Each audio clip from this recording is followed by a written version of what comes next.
You're tuned into That's Life, where we celebrate the beauty, the chaos, and the wonder of real life. Sometimes it makes you laugh, sometimes it makes you cry, but it always makes you feel. Settle in. We're just getting started.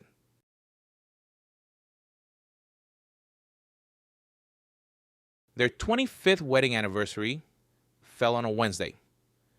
The restaurant was booked, the gifts were bought, the flowers were arranged, the guests were invited.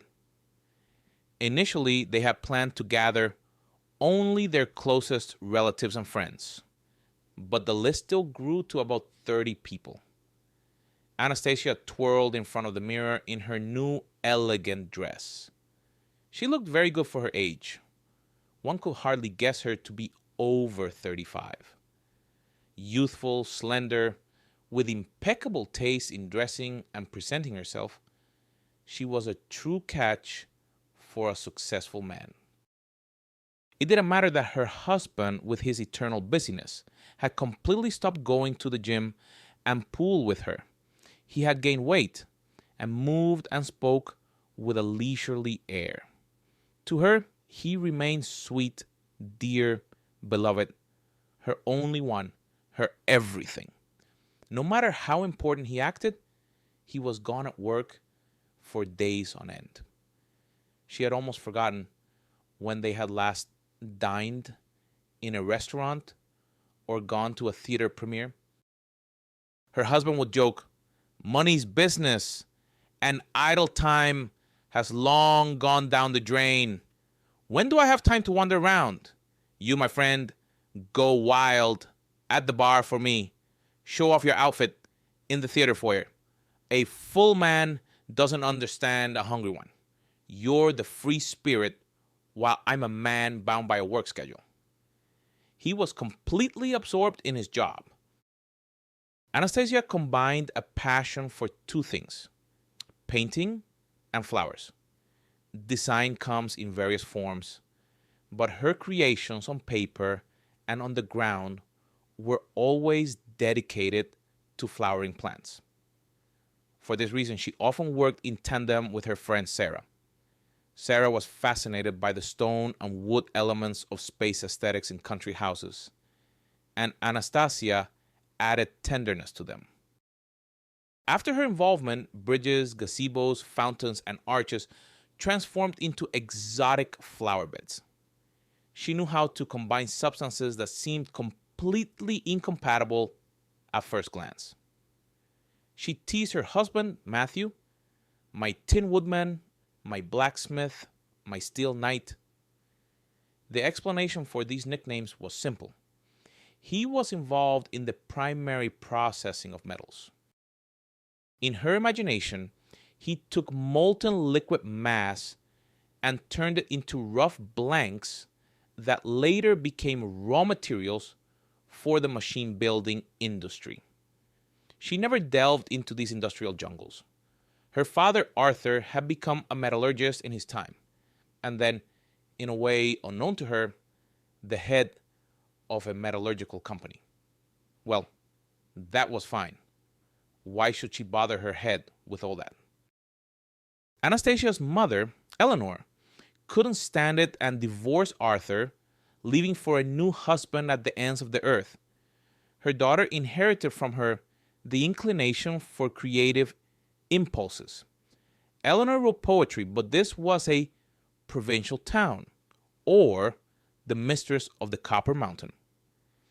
Technique and lyricism didn't fit together, and she had to run while a similarly elevated poet called her away. And a teenage girl with such a sledgehammer of a father wouldn't get lost. She would grow up to be a person. Theoretically, Arthur had almost no time for raising a child, but he loved his daughter selflessly, devotedly, passionately. He rejected all other women, discarding all attempts to create a new family. There were only two close people, him and his daughter. He dedicated every free moment solely to her, and he laid his heart and soul at her feet as soon as this fragile creature came into the world. He swaddled her, bathed her, played with her, and was delighted by her sweet scent. That's why his wife Eleanor quite rightly decided that their daughter would be better off with her father. He raised her, didn't break down, and didn't even hold grudges against his ex-wife. He was glad that she showed her true nature earlier rather than in old age. Life moved on. Anastasia always wondered if her father, such a prominent, attractive man, really wasn't seeing anyone or having romances. Despite being true friends, able to talk about anything in the world, and trusting each other, this topic seemed forbidden to her. There were never any outward signs that he was, after all, having affairs somewhere. If you had to describe Anastasia's life before marriage in one word, the most fitting would be prosperous, well-fed, interesting, soulful. The girl never felt inadequate growing up in a single-parent family without an older female relative in the house. Her father was everything to her, her universe, encouraging her passion for drawing. When she was fully grown, he bought a country plot where his daughter experimented to her heart's content with lawns, flower beds, and flowers. Let her amuse herself. It's a perfectly beautiful and not foolish occupation for a woman, he thought. Seeing that his daughter had no intention of abandoning her passion, Arthur sent her to study at a design institute. Before that, he sat her down with his best specialist at a computer, making her learn to use special software for developing design projects. This skill not only proved seriously useful in her studies, but it also got her married. And that's no joke. It really happened that way. In the beginning, Anastasia was just settling in. She and her father hadn't rented an apartment for her yet, and she lived in the institute dormitory for some time. She handled computer matters at an internet cafe a couple of blocks away. She would come in, order the largest cup of cappuccino and a plate of oatmeal cookies, and immerse herself completely in her latest idea, arranging different types of still lifeless flowers on the territory of a hypothetical objects. Nearby were several dormitories, including one for a polytechnic university.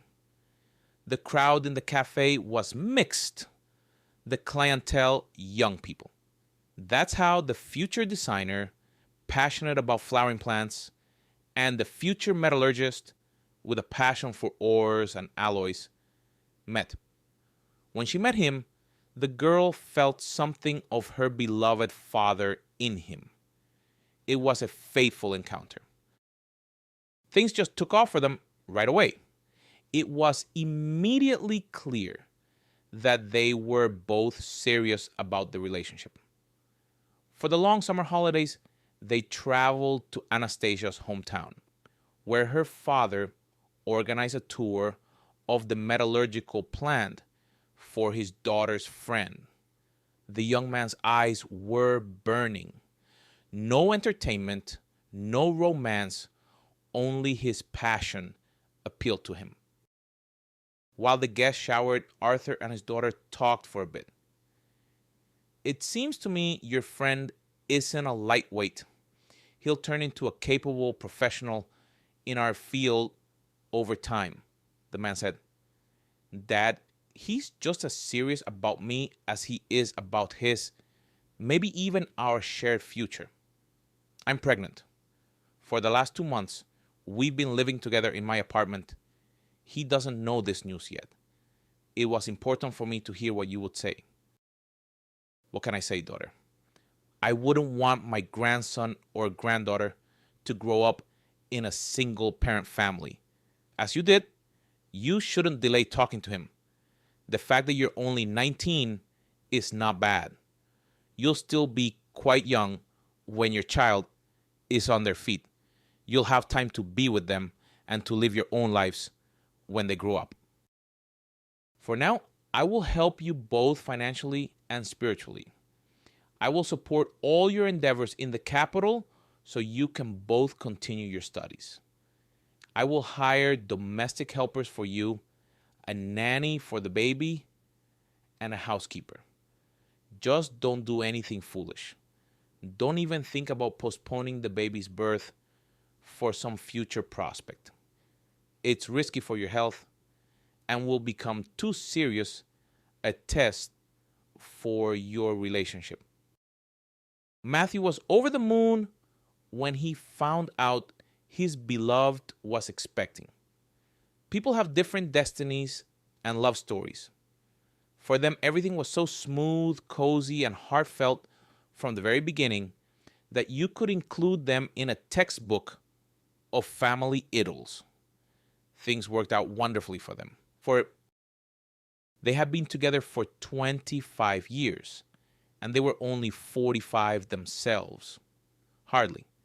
They had managed everything, walking hand in hand through such a diverse, colorful, very happy life, raising two sons to almost adulthood.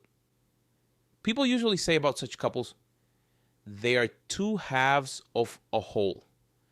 When guests raise their glasses at the silver wedding in honor of their family, they won't be insincere when they praise them. Anastasia twirled a little more in front of the mirror, smiling at herself. Beautiful, truly beautiful. And her husband was just what she needed. She grew sad. How unfortunate that her father hadn't lived to see this special date. He would have been happy for her and Matthew, and for their sons. Though the sons weren't in a hurry to get married, they kept offering arguments in their defense. Mom, Dad, we just haven't met our other halves yet. Someone where everything is perfect without catches, like you two. Just don't start grumbling that you won't live to see grandchildren this way. Our time will come. We're young. After graduating from university, the couple didn't stay in the capital. Why would they need that city life with its eternal hustle? The young woman's father was happy to have a professional assistant in the company. He watched how Matthew handled the task for a couple of years and then immediately made him his deputy. He built a house for his son-in-law, daughter, and their now two sons. The boys were born a year apart.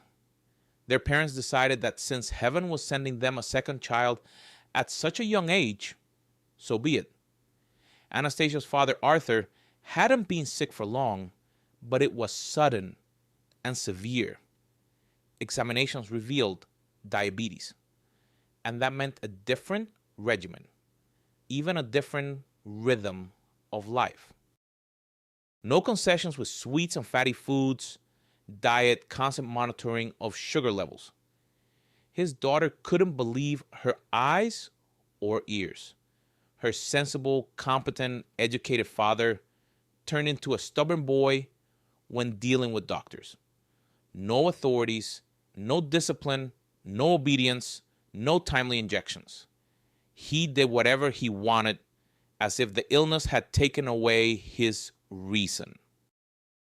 As if in punishment for all these protests, the illness clung to him with a death grip.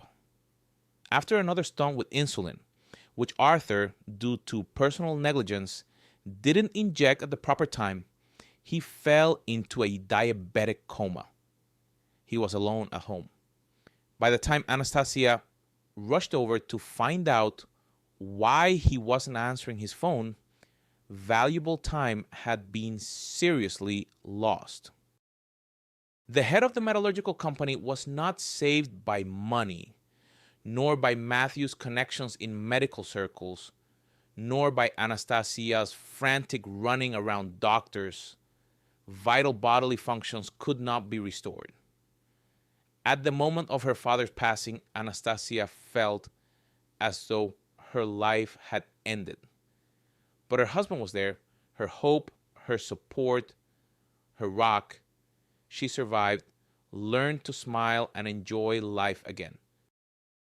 Now they stood with Sarah in the ladies' room of the restaurant where the silver wedding anniversary celebration was taking place. Sarah joked, "Well, everyone else here is just people. Only you and I are so beautiful. You look absolutely stunning in that dress.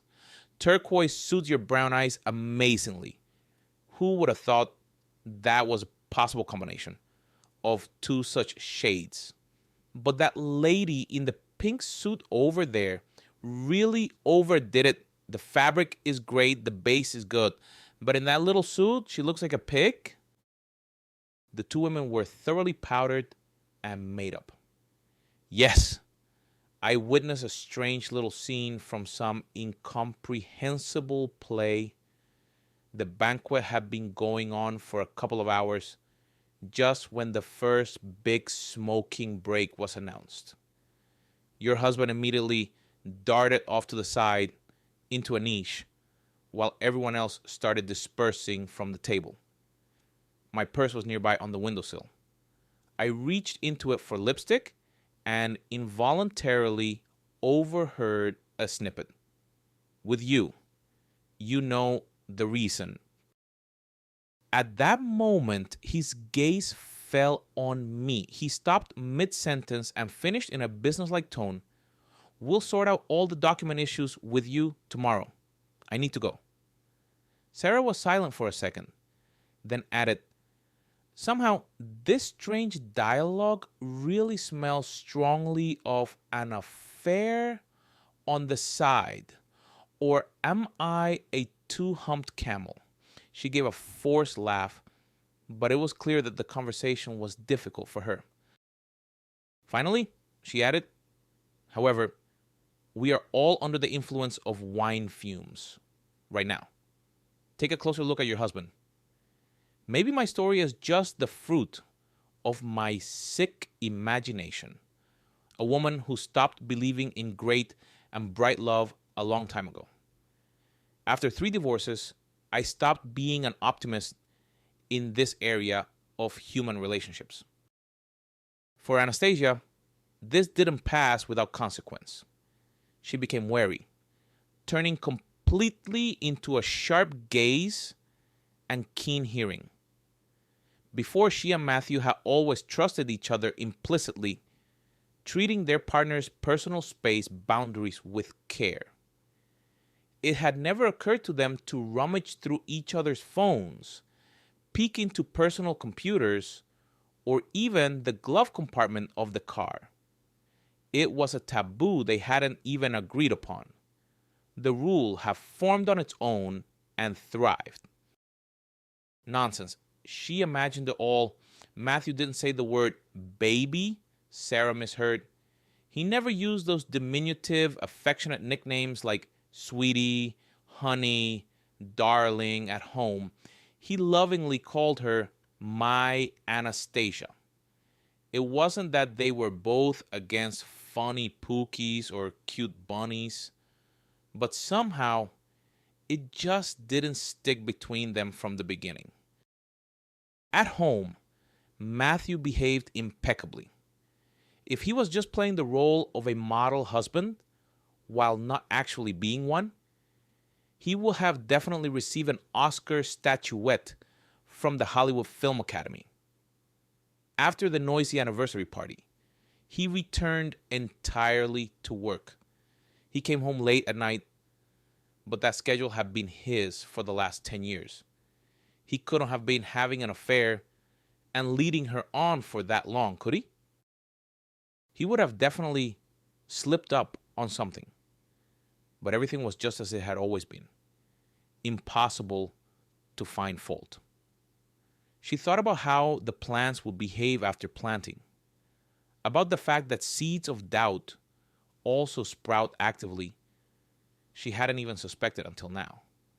The worm inside wasn't wriggling in manure, it was tormenting her. She fought with herself, asking her patience, will I dare to look through Matthew's phone? Or is it better for me not to open this Pandora's box? Her intuition was silent, unwilling to answer her questions. After several days, when the contradictions had completely torn her soul to shreds, the woman could no longer bear this torment. Late at night, she pulled his phone from under his pillow and locked herself in the bathroom with it. Come what may, even if he wakes up, what's meant to be will be. The contact list on Matthew's phone was extensive. Anastasia scrolled through it, looking at the names and faces in the avatars. She knew almost all these people closely, or at least casually, except for someone's initials, LVN, instead of an image in the small window, a photograph of an orchid. She was a top-class specialist in her field. She would never have mistaken this flower for anything else. She pressed the call button mechanically. At that moment, not even a dozen strong men could have restrained the impulse of her eager fingers. Her nerves were at their limit. Her resilience in the war with the unknown had run out.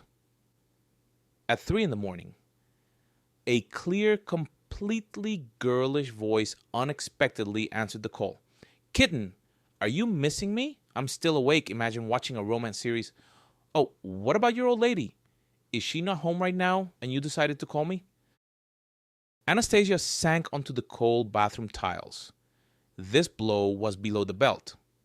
Old lady, that must be her. And Kitten, her husband. She hadn't noticed anything around her. But the family boat, it turned out, had already sprung a deep leak. On one hand, this leak was smoothed over by her naivety, believing the world was noble. On the other hand, by trusting the person closest to her. She surveyed the spacious room. Black spots swam before her eyes. A minute ago, her reliable universe had collapsed. There was no need to put on a brave face for anyone now. Her face wet with tears, trying to wash away the traces of bitter betrayal. Nothing would ever be the same. There was no longer an ideal family, having just celebrated its silver anniversary. How painful. Unbearable. She stumbled into the bedroom, where her chosen one, her beloved man, still slept peacefully, unaware that his life had just taken a sharp turn. His wife was the kind of person who, loving with all her heart, would never forgive infidelity. How many suitors had tried to win her over in 25 years of marriage? She had rejected all such attempts sharply, ironically, explaining, "You know, I'm married to the most wonderful man in the world. Could it possibly have crossed your mind that I would trade him for any of you? That's utopian." She lay down next to Matthew with great difficulty. The resentment was endless, the wound bleeding too much. Now he was repulsive to her. A thought persistently buzzed in her head. I wonder whose idea it was to give me the nickname Old Lady. Did Matthew come up with it, or his paramour? Oh, what did it matter? She didn't know how old the owner of that clear voice was. Her husband hadn't found this clearly young treasure in a kindergarten, had he? Anastasia remembered how, at Sarah's birthday party, Sarah had introduced her and Matthew to her latest young lover. How much Matthew had fumed on the way home afterwards. No, please explain to me. The big age difference between a man and a woman is a disaster. What is there to talk about? How do you spend leisure time together? She had spent a long time calming her agitated husband then. And now it turned out all his assurances were untrue. An axiom she had once encountered in a film: never say never.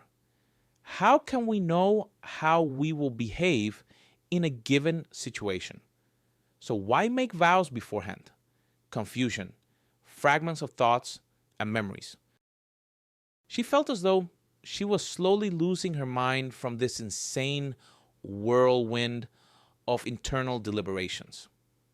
She moved even further away from Matthew, though she loved waking up in his arms so much. She used to scold him, "Bear, you're going to break me in half someday."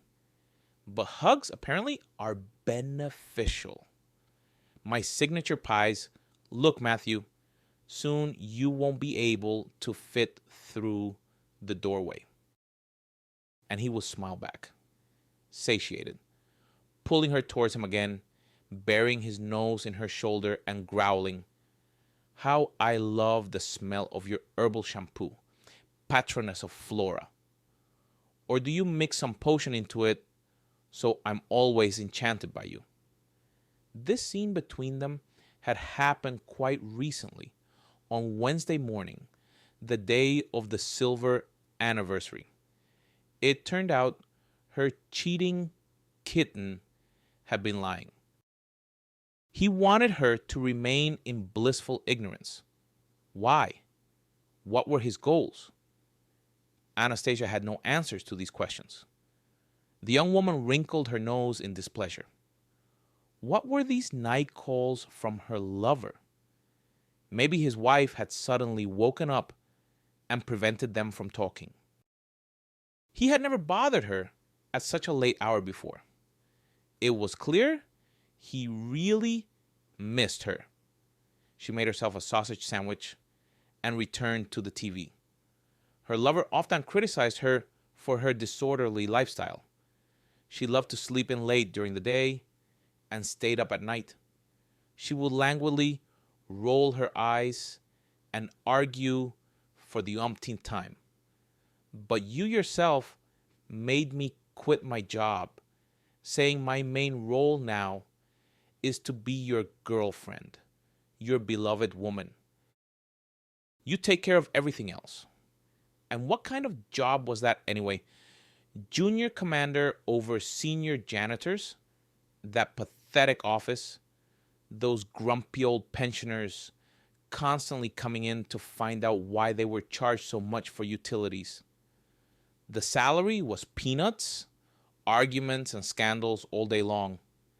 I'm so happy that my knight freed his lady of the heart from this nightmare. She knew how to convince him of anything. She was wonderfully beautiful, young and fresh, never in a foul mood, and brimming with ideas.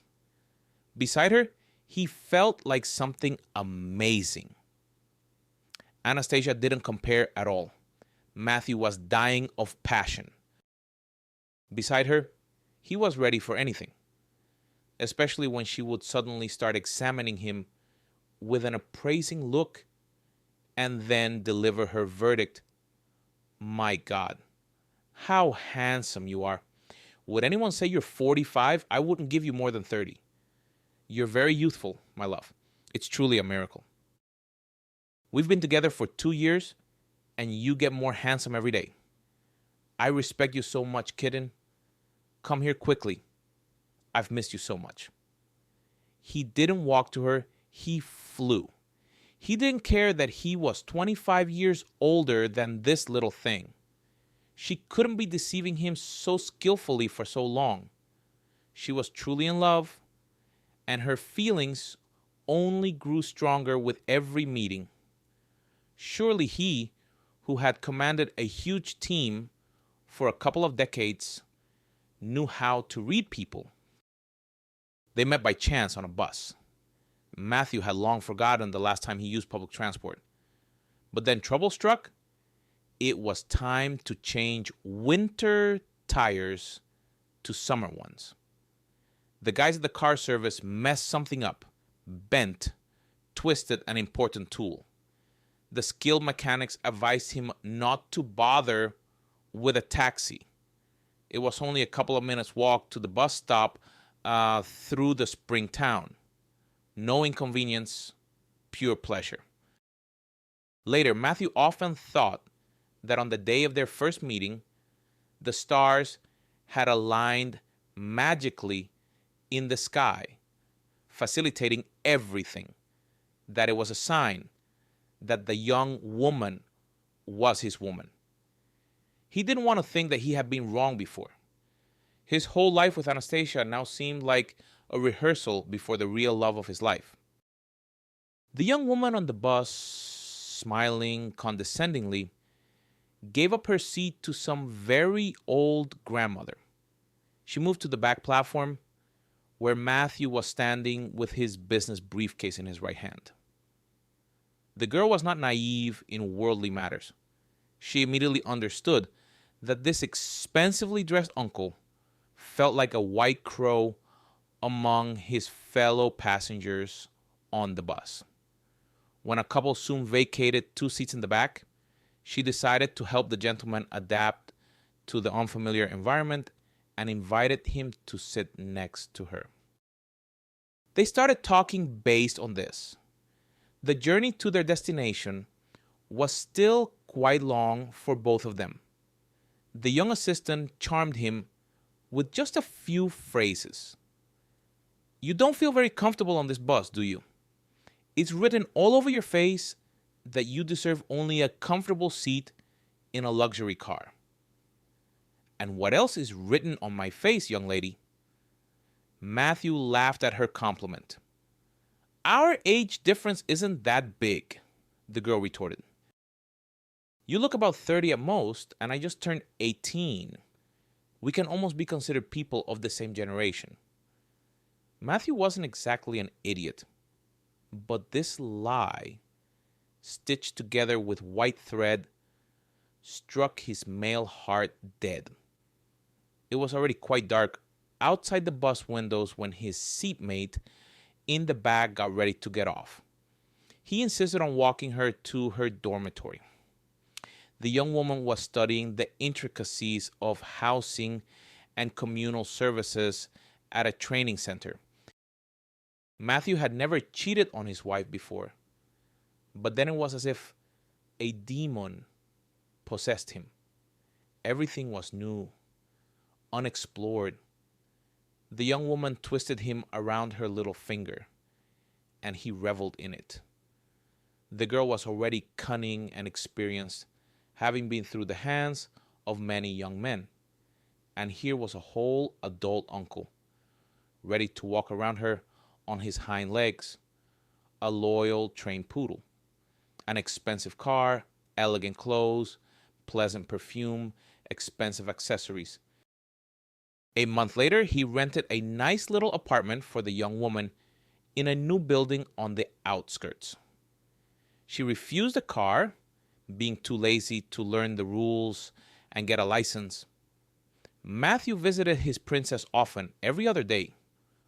All the remaining time she spent idly, watching TV series, flipping through music channels, going to the sea with her friend. Matthew didn't dare to escape with his mistress, either to the southern coast or abroad.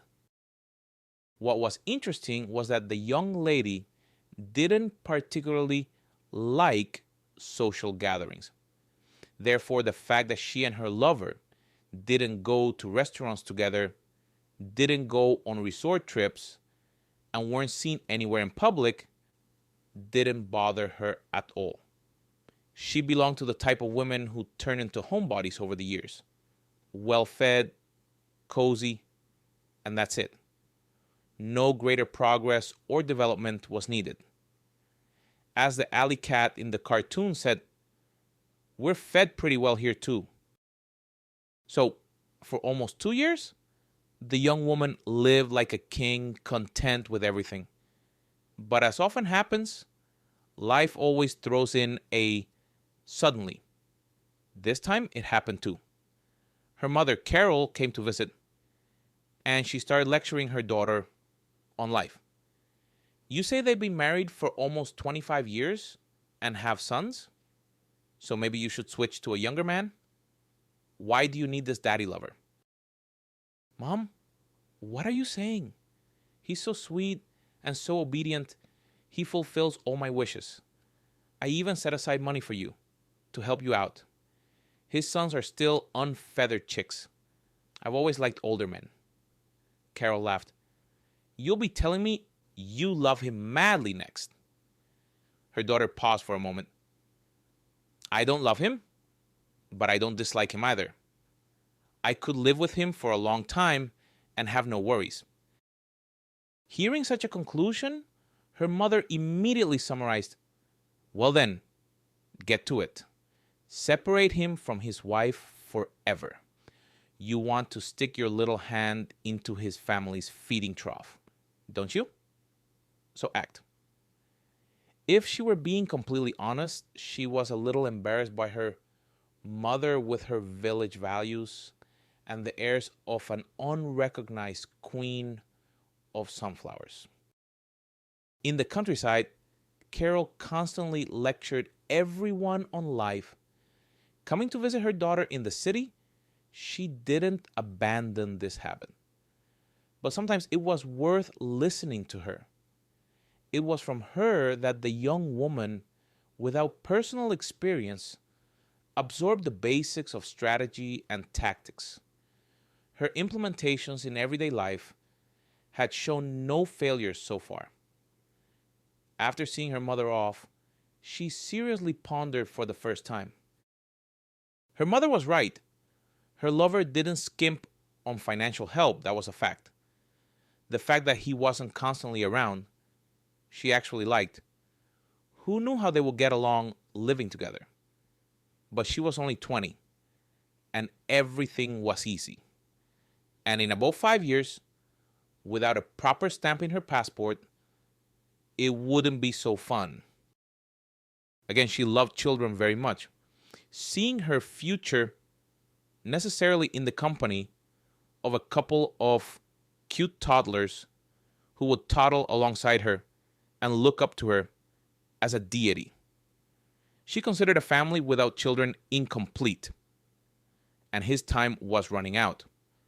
He still had to raise their children. So no matter how you looked at it, it was time to change the balance of power. Matthew's sons didn't count yet. She had to catch her ill-fated lover in a net, replace the fishing rod with a love hook with a reliable official net. She started conversations with Matthew on this topic the very next day. His reaction stunned her. He unconditionally agreed to leave Anastasia. He assured her that his share of their jointly acquired property would be quite enough for a comfortable life with his bird of paradise, his bullet, his beloved girl. The young woman pouted petulantly, starting to whine that he could have tried harder for her, come up with something clever so their income after the divorce would be substantial. Had he slaved away at the company for so many years for nothing?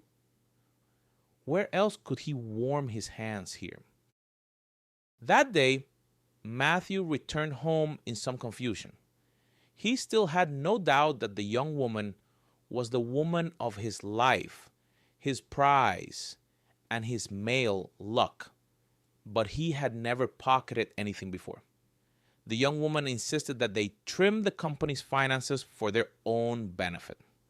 By morning, a relatively clean plan for siphoning money from the company was devised. The company's executive director was ready to implement it to obtain happiness for his beloved. Time began. By the morning after a practically sleepless night in the same bed with Matthew, Anastasia made a decision to follow him after work, find out where his mistress lived, observe them from a distance, and only then initiate any confrontation with her husband. The morning unfolded like a carbon copy. Matthew sleepily said hello, grabbed his phone, and disappeared with it into the bathroom. Before, she would never have paid attention to such behavior. Now, in all his actions, she sensed a double meaning. Her plans to postpone the confrontation with her husband for another time failed miserably. Matthew appeared in their bedroom just a couple of minutes later. He was furious. "What's this? Did you take my phone last night and look through it?" She had no moral strength to enter the inevitable conflict, but she knew how to take a punch. "I did. Moreover, I called one of the numbers on the contact list from it is listed as LVN. Would you care to decipher that abbreviation?" They almost never argued. Seemingly living in perfect harmony, both were now bewildered, both choosing their words. Then Matthew decided, this was bound to happen eventually. You can't hide a needle in a sack. I fell in love with another woman. Neither you nor I are to blame for this. I can't help it.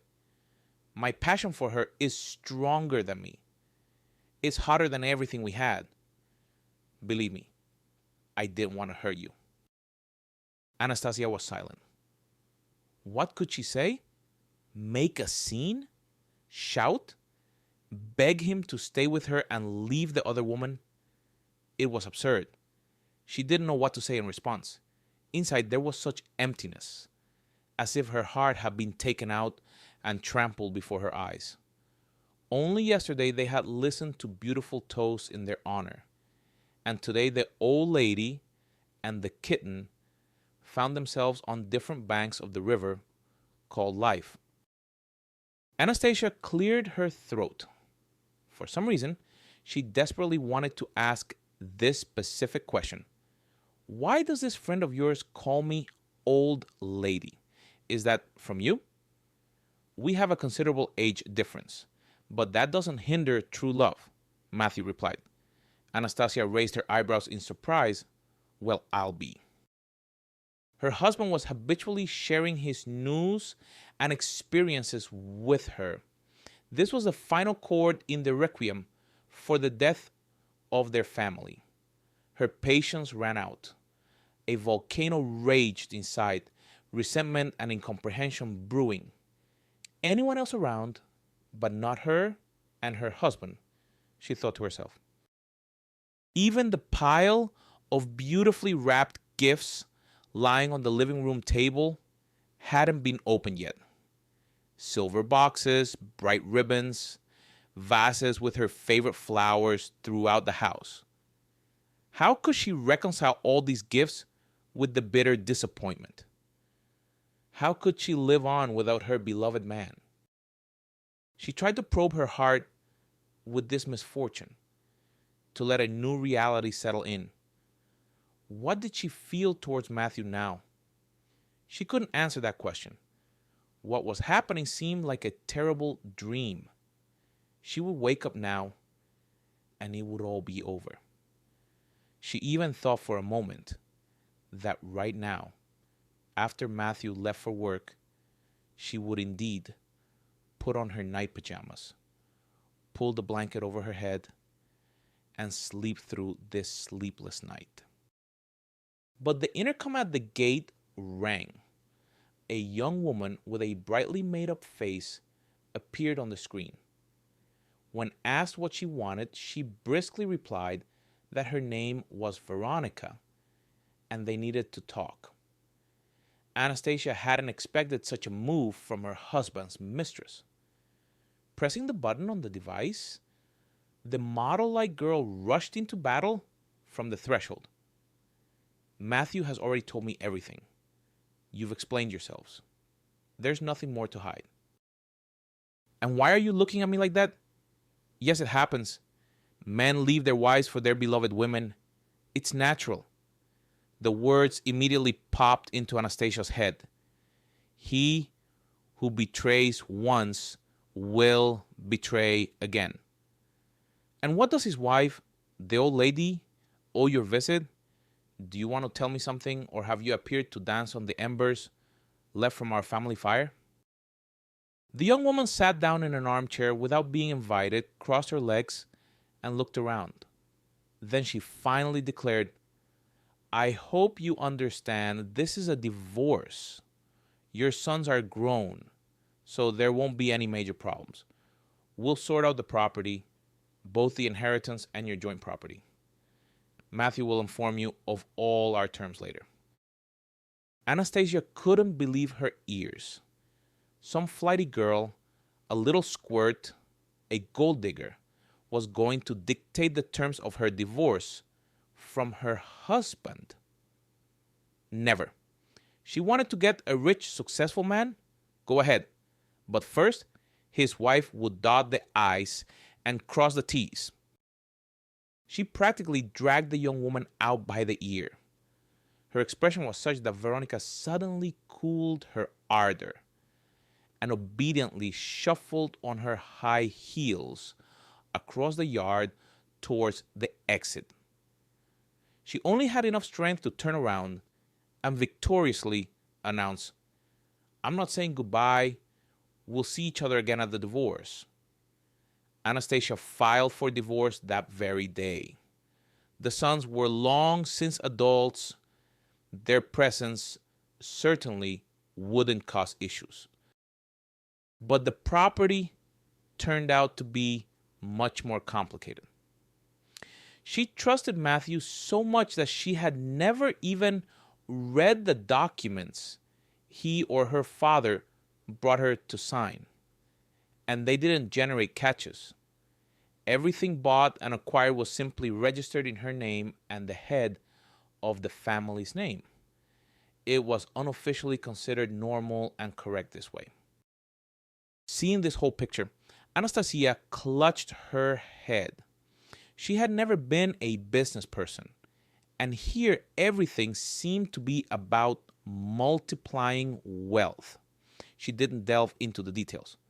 There was so much in the papers that she soon realized she would have to seek help from an old friend of her father's who had been his lawyer and loyal comrade all his life. The lawyer, Mr. Thompson, met her as if he knew in advance that she would definitely come to him for help with the divorce. What, my dear girl? Have you decided to split up with your husband? It's true. No matter how long the rope, a secret always comes out. Your father, my dear friend, foresaw that you wouldn't remain ignorant of your husband's infidelity for long. Anastasia stared in amazement at the gray-haired man with a twinkle in his eye. The question escaped her lips. Dad knew Matthew had a mistress? Mr. Thompson narrowed his eyes. At first, he only had suspicions. Your husband suddenly started disappearing instead of going to work, heading in an unknown direction.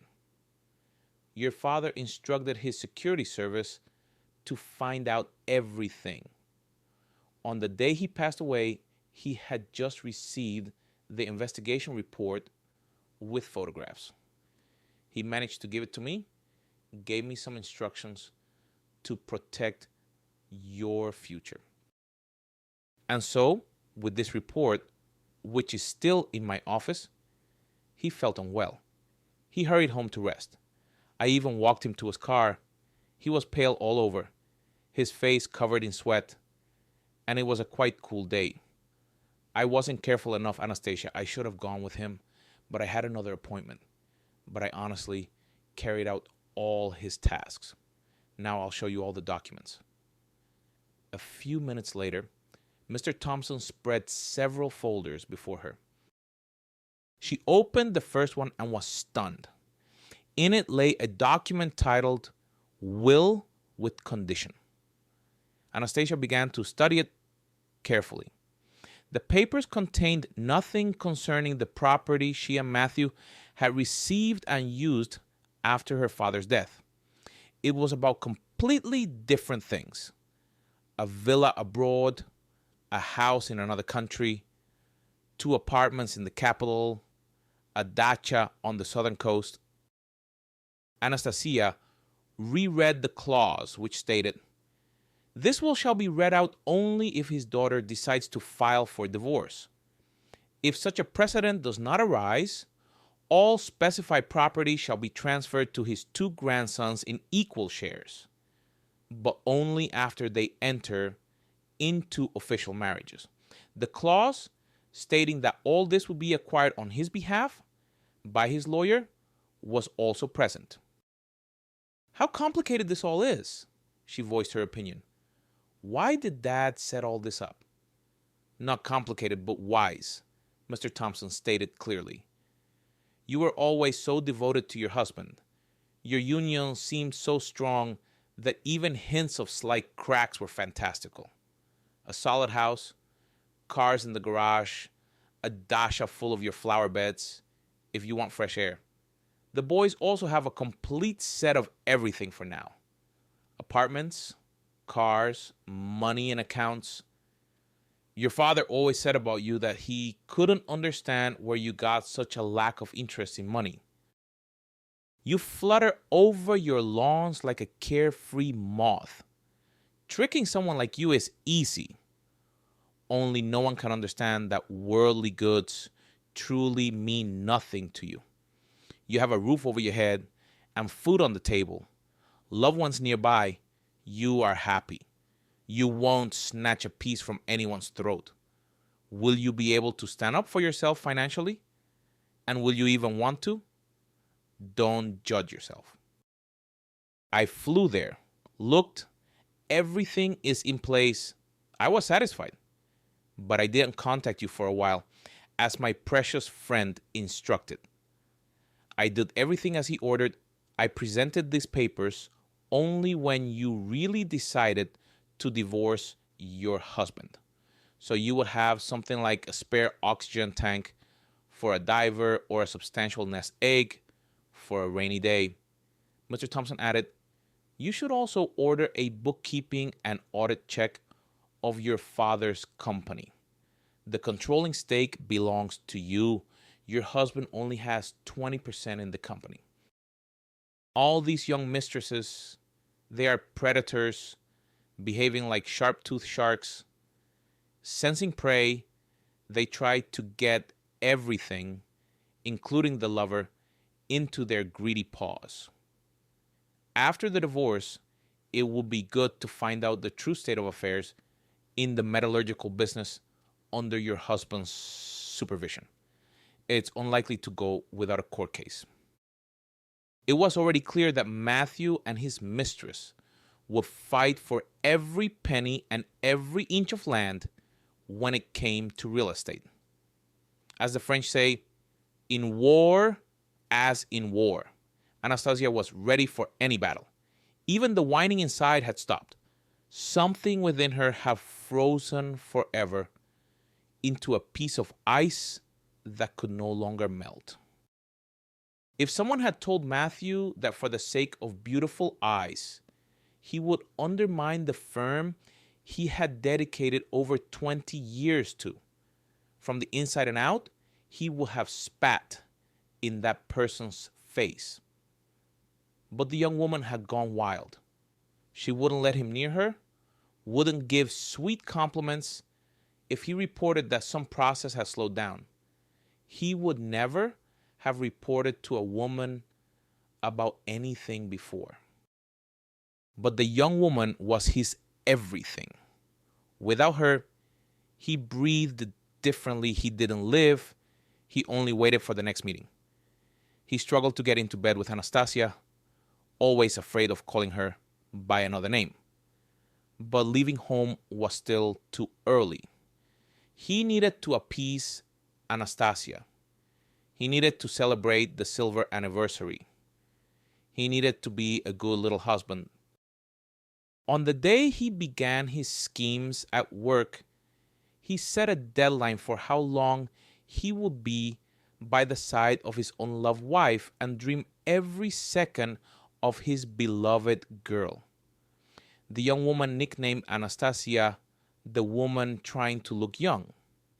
After talking with his mistress at work, Matthew now only expertly mocked his subordinates from under the radar. He introduced a system of fines for the slightest transgression. He yelled at one, and that one, involuntarily, so as not to lose his bonus, abused the lower staff himself. Recently, Matthew, inspecting the foundry shops, even witnessed a characteristic scene. One of the steelworkers did something slightly wrong, a trifle really, just a delayed defect.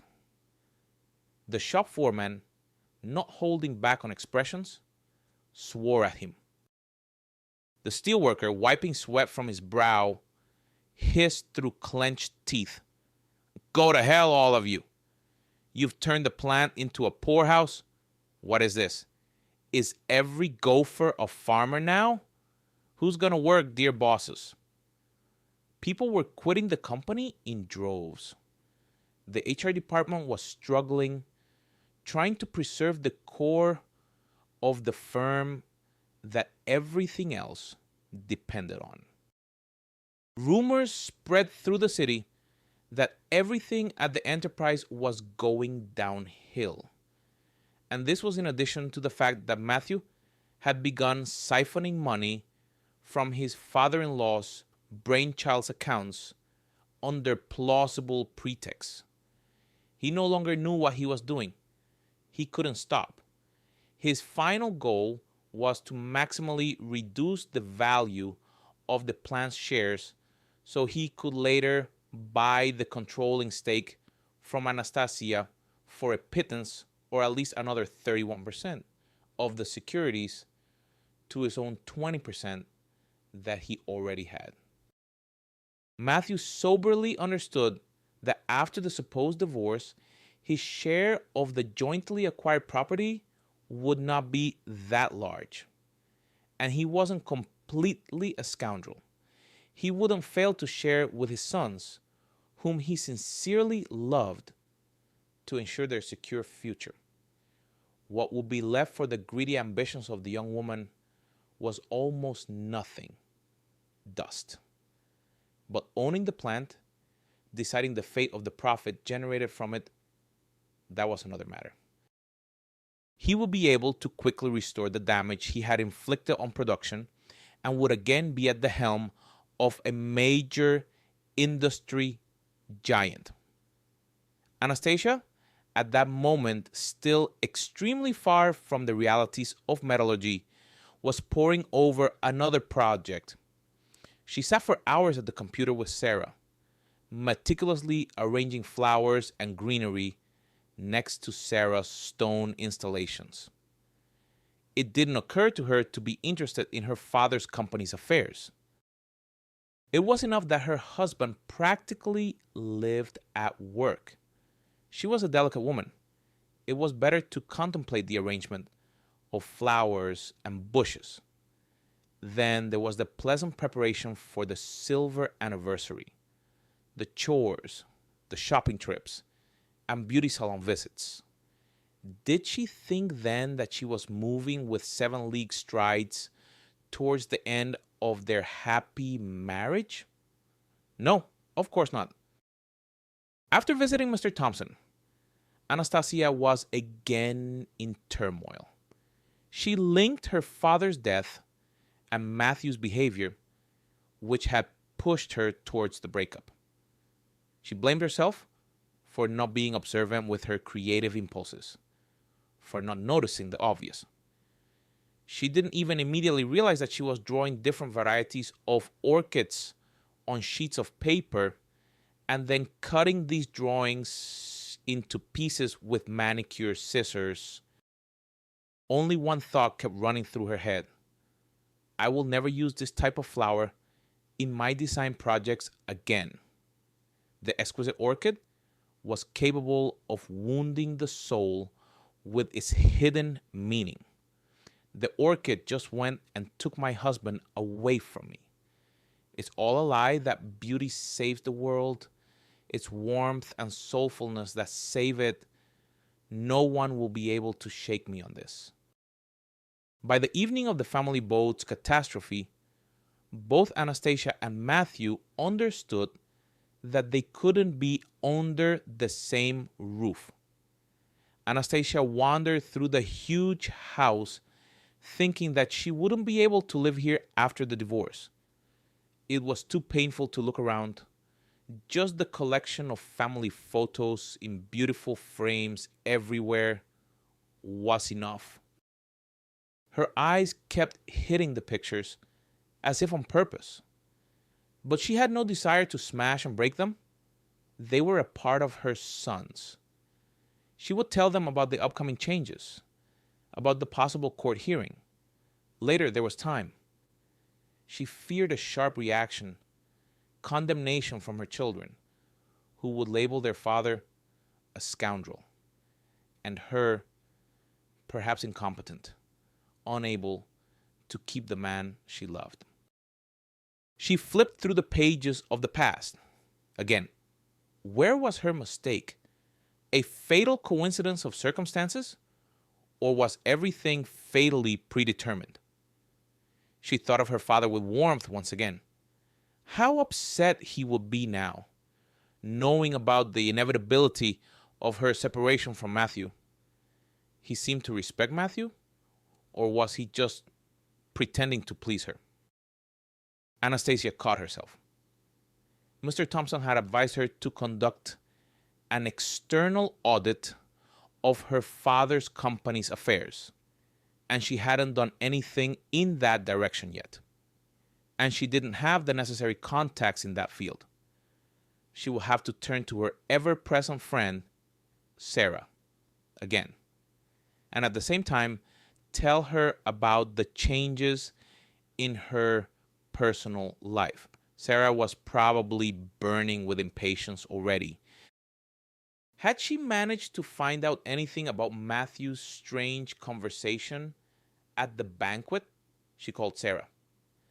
An hour later, they were drinking wine in the garden gazebo, discussing the perfidy of the empty-headed young woman, her greed and impudence.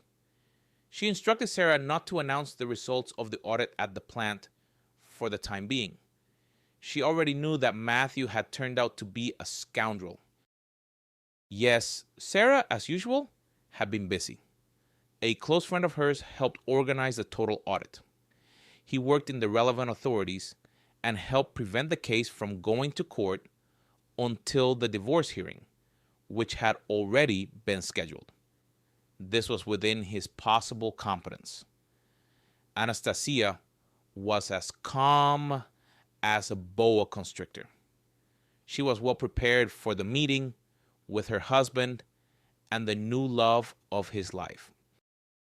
Mr. Thompson hadn't been idle either.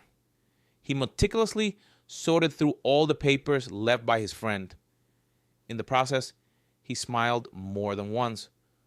Oh, what a cunning fox his unforgettable friend was. He had filed something 100 times, forms regarding property, and epic with documents. He even managed to slip a prenuptial agreement to his son-in-law, and Anastasia's signature was on it. He needed to call her right away, find out if she was aware that in the event of proven infidelity on her husband's part, he would lose all rights to all jointly acquired property. Mr. Thompson thought again. With a loved one, paradise is even in a hut. But the loved one was unlikely to agree to a hut. Mr. Thompson was concerned that the prenuptial agreement or the clause regarding infidelity might be deemed void by the judge.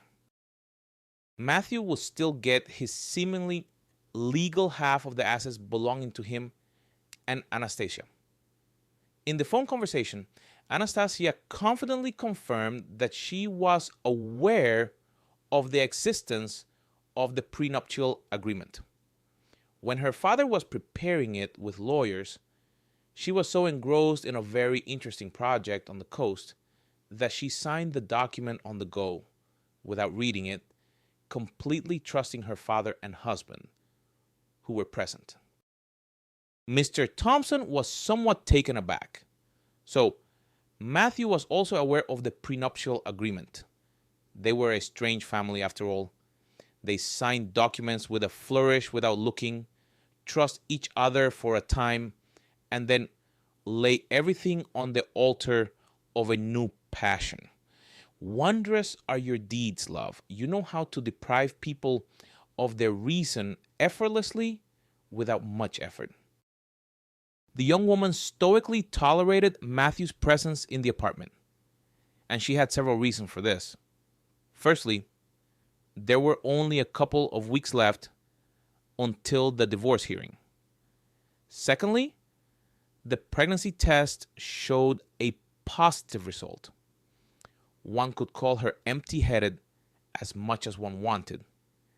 She wasn't a star in terms of intellect or career. And in the opinion of advanced society, she was a somewhat primitive being. But one thing certainly couldn't be taken away from her: a strong, honest maternal instinct that came from who knows where.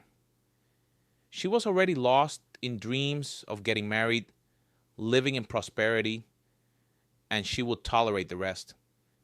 She had already learned to play at love. There were no failures. Before sleep, falling sweetly asleep on the shoulder of her almost husband, she figured out how to deliver the stunning news to him, sweetening the pill. Kitten, what do you think I have in common with a chipmunk? He would start playing along, offering hypotheses, knowing that anything could be expected from her imagination. She would then announce triumphantly, "You didn't guess.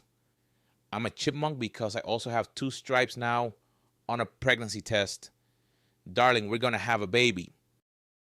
She squeezed her eyes shut. She imagined Matthew carrying her in his arms, showering her with expensive gifts, buying a new special wardrobe for expectant mothers, providing a trousseau for the future baby, only from the most elite stores. She would need to talk to him about kicking his wife out of their house. A complete family should move into these excellent chambers. It wasn't right for the baby to grow up in cramped conditions. Matthew, suspecting nothing, on the contrary, prayed to heaven that the young woman wouldn't get pregnant. He was already quite old. He could do without all these kinder surprises. He already had 2 sons. That was quite enough to satisfy his paternal feelings. They were so good together. He would rather continue to cherish and pamper her. Matthew had no doubt that the divorce case would end in his complete triumph. He knew that Anastasia was a decent, kind-hearted person and would generously share all the benefits with him, even despite the fact that he had essentially betrayed her. She must understand that love doesn't ask when it should strike. She also had the plant. He just needed to tell the young woman to behave properly during the proceedings. Anastasia sat in the courtroom, looking around the full hall. Behind her, Sarah constantly supported her, whispering her impressions in her ear. Next to Sarah sat her friend from the service, silently waiting for the hour when he could give his subordinates the command, "Attack." Judging by Matthew's pleased face, hugging the young woman's shoulders, he expected no surprises from the divorce from his wife. Anastasia decided any such hearing is a tedious affair. Even though the judge studies all the materials beforehand, questions inevitably arise later. And so it was now. First, the court agenda was announced, then all the involved parties present were introduced. Matthew even thought it was completely unclear why all this circus with some pomp was necessary.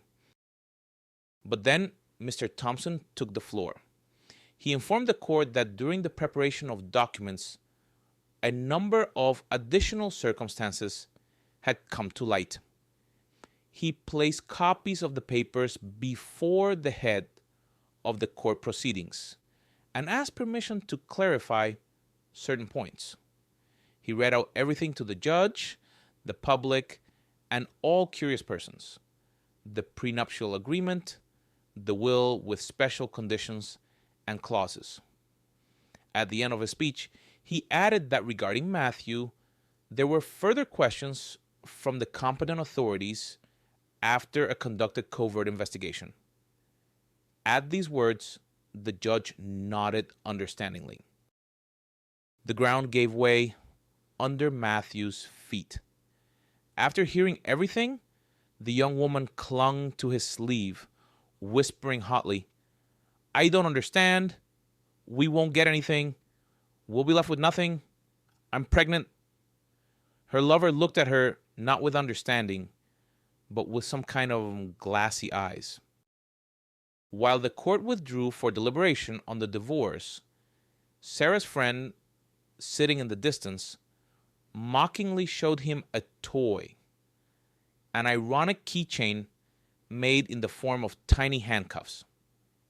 Matthew understood the hint at first glance. He calmed down. He suddenly didn't care that after separating from Anastasia, he would be left with nothing and his wife would become 100 times richer. He was clearly going to prison for a long time. It would be good if they didn't arrest him right there in the courtroom. Anastasia had won and he had failed everywhere. The young woman sitting next to him kept buzzing and buzzing, accusing him of all mortal sins. And he speculated, maybe this young girl never loved him. She loved his money, yes.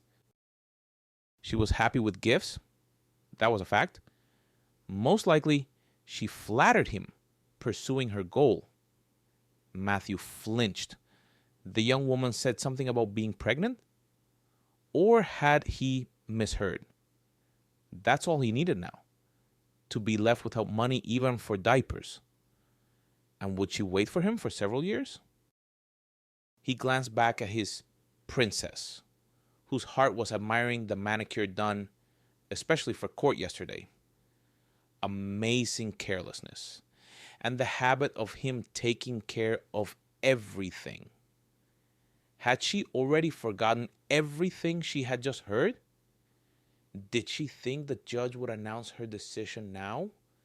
Everything will fall into place, and she will leave the courtroom a rich young lady?